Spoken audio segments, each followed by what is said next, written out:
Hosted by you/Cohen26. I, 25M, am a PhD student who has been dating an executive assistant, 27F, for 5 months. It's going well.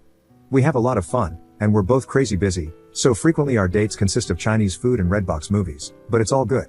She attends a lot of events with her boss, 34M, things like business dinners, charity events, and basically anything where he's too lazy to bring a notepad, so he makes her give up her finite free time to accompany him.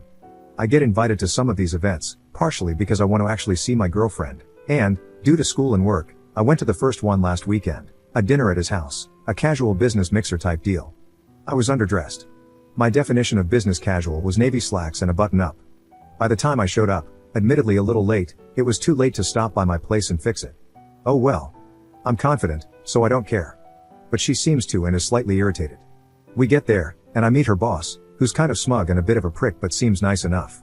Right away, she asks, "Rob, do you mind if Cohen borrows a tie and jacket?"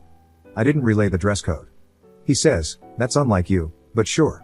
The jacket will be too big in the shoulders, but go ahead." She leads me up to the guy's bedroom, goes right into his closet, and grabs some stuff. That night, everyone basically ignored me, and she didn't seem to notice. She was too busy backing up everything her boss said and mingling with coworkers. She apologized later, saying she can get a bit obsessive about work. I understand.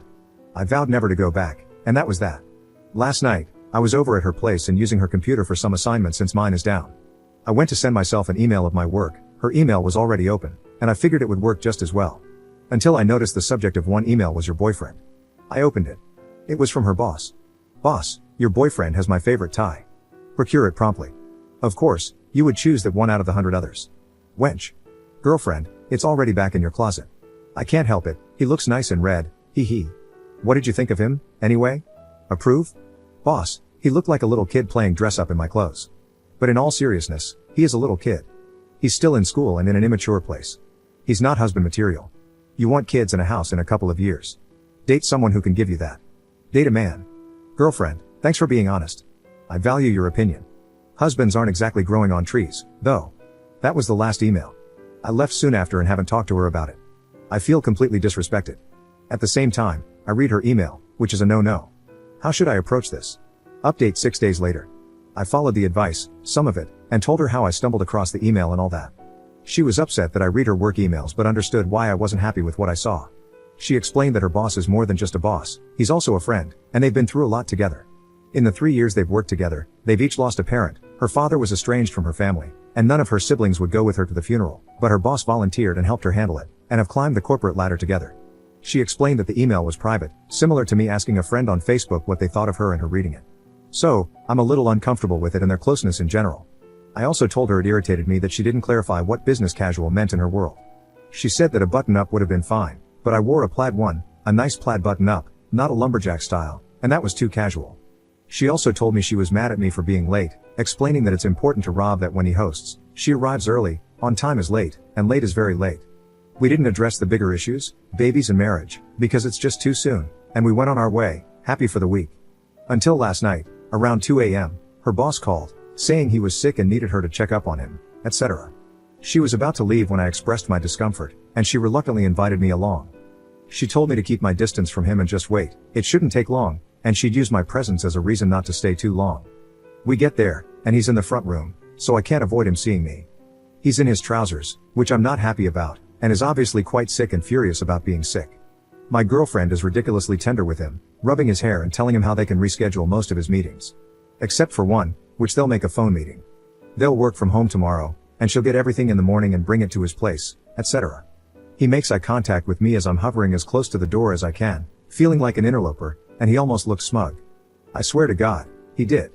Then he asks if they can have wonton soup for lunch and fortune cookies like usual. She says of course, then takes him to his room and literally tucks him in, I assume, after giving him some medicine. We leave, and we start arguing. It's just too close for me. I tell her she needs to draw boundaries if she wants to keep dating me. She accuses me of just being jealous and uncomfortable, saying that Rob has never made a pass at her and never will. The fight gets a little ugly, and insults fly. I say she basically gets paid to suck his chalk, and she says the only difference between me and a college freshman is that I can buy beer. And that's it. It's over. This all happens in his driveway. She gets out and says she'll just stay here. If he wasn't too sick to get it up, I imagine they probably smashed. Second update 2 days later. Well, I've been drowning my sorrows in booze and biographies when I got a text from my ex-girlfriend. I obviously hoped she was begging for forgiveness and pleading for me to come back to her, both because I missed her and because I wanted to turn her down. I'm a complicated fool of a man. She was not. I wanted to let you know I'm sorry for what I said. Once you compared my entire career to that of a sleuth, I lost my temper and said a lot of things I regret. I hate to end on a bad note because we were both hurt and lashed out. I also wanted to let you know you were right about Rob, just because I would want to know if I were you. You deserve to know you weren't crazy. I didn't think he felt the same way, and I resigned myself to trying to love someone else. I didn't do a good job.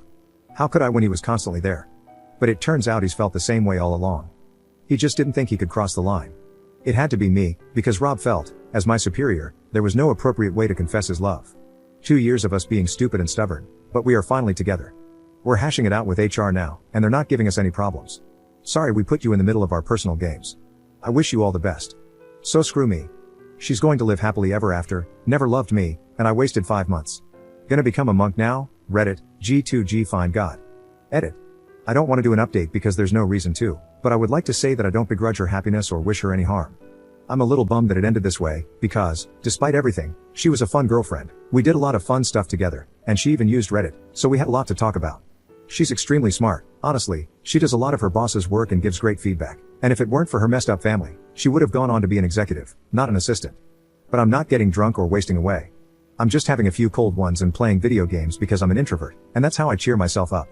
Anyway, my point is, I'm not a hero, and she's not a villain. We never said we loved each other or anything.